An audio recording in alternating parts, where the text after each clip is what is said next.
अगर आपको हर महीने पीरियड्स के टाइम पेट ढीला हो जाता है, बार बार वॉशरूम जाना पड़ता है और साथ में क्रैम्प्स और वीकनेस भी होती है, तो सबसे पहले एक बात जान लीजिए, आप अकेली नहीं हैं।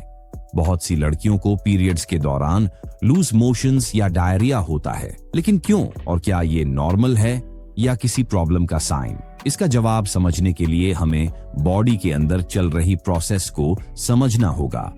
पीरियड्स सिर्फ यूट्रस से रिलेटेड नहीं होते, उनका डायरेक्ट इफेक्ट डाइजेस्टिव सिस्टम पर भी होता है। सबसे पहला और सबसे इंपॉर्टेंट रीजन है प्रोस्टाग्लैंडाइंस। पीरियड्स के टाइम बॉडी प्रोस्टाग्लैंडाइंस नाम के केमिकल्स रिलीज करती है। इनका काम होता है यूटेरस को कॉन्ट्रैक्ट करवाना ताकि पीरियड ब्लड बाहर निकल सके। लेकिन प्रॉब्लम ये है, प्रोस्टाग्लैंडिन्स सिर्फ यूटेरस पर काम नहीं करते, ये नियर बाय ऑर्गन्स जैसे इंटेस्टीन्स पर भी इफेक्ट डालते हैं। जब इंटेस्टीन्स ज्यादा कॉन्ट्रैक्ट करते हैं तो फूड और वेस्ट नॉर्मली से ज्यादा तेज मूव करता है। इस वजह से स्टूल को प्रॉपरली अब्सॉर्ब होने का टाइम नहीं मिलता और रिजल्ट होता है लूज मोशंस। इसीलिए पीरियड्स के पहले या फर्स्ट 1 to 2 डेज में पेट खराब होना मेडिकल टर्म्स में पीरियड डायरिया कहलाता है और ये कई केसेस में नॉर्मल होता है। अब दूसरा रीजन समझते हैं, हार्मोनल चेंजेस। पीरियड्स से पहले एस्ट्रोजन और प्रोजेस्टेरोन लेवल्स अचानक चेंज होते हैं। प्रोजेस्टेरोन का हाई लेवल कभी-कभी कॉन्स्टिपेशन करता है और जैसे ही इसका लेवल गिरता है, डायरिया ट्रिगर हो सकता है। इसीलिए कुछ लड़कियों को पीरियड्स से पहले कॉन्स्टिपेशन और पीरियड्स के दौरान लूज मोशंस होते हैं। तीसरा इंपॉर्टेंट फैक्टर है यूटेरस और इंटेस्टाइन का फिजिकल कनेक्शन। यूटेरस और इंटेस्टाइन्स बॉडी के अंदर एक दूसरे के बहुत पास होते हैं। जब यूटेरस पेनफुल कंट्रैक्शंस करता है तो नियर बाय इंटेस्टाइन्स पर भी प्रेशर पड़ता है जो बाउल मूवमेंट को स्टिम्युलेट करता है।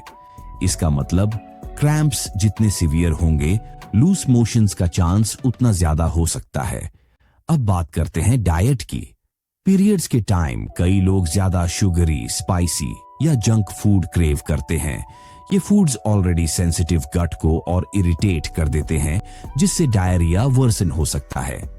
अब एक बहुत कॉमन कंफ्यूजन क्लियर करते हैं, क्या पीरियड्स में लूज मोशंस इन्फेक्शन होते हैं? ज्यादातर केसेस में नहीं।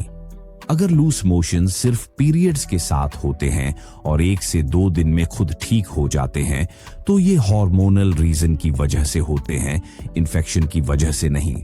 लेकिन हर बार नॉर्मल मान लेना भी सही नहीं है। अब समझते हैं कब अलर्ट होना चाहिए। अगर लूज मोशंस के साथ तेज बुखार हो, स्टूल में ब्लड या म्यूकस दिखे, सीवियर डिहाइड्रेशन हो या डायरिया 3 से 4 दिन से ज्यादा चले, तो ये नॉर्मल पीरियड सिम्टम नहीं है। ऐसे केसेस में डॉक्टर को दिखाना जरूरी है।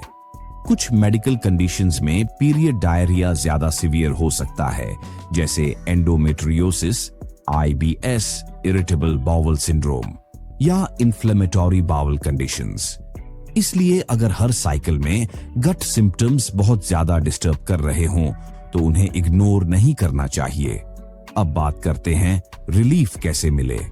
सबसे पहला स्टेप, हाइड्रेशन।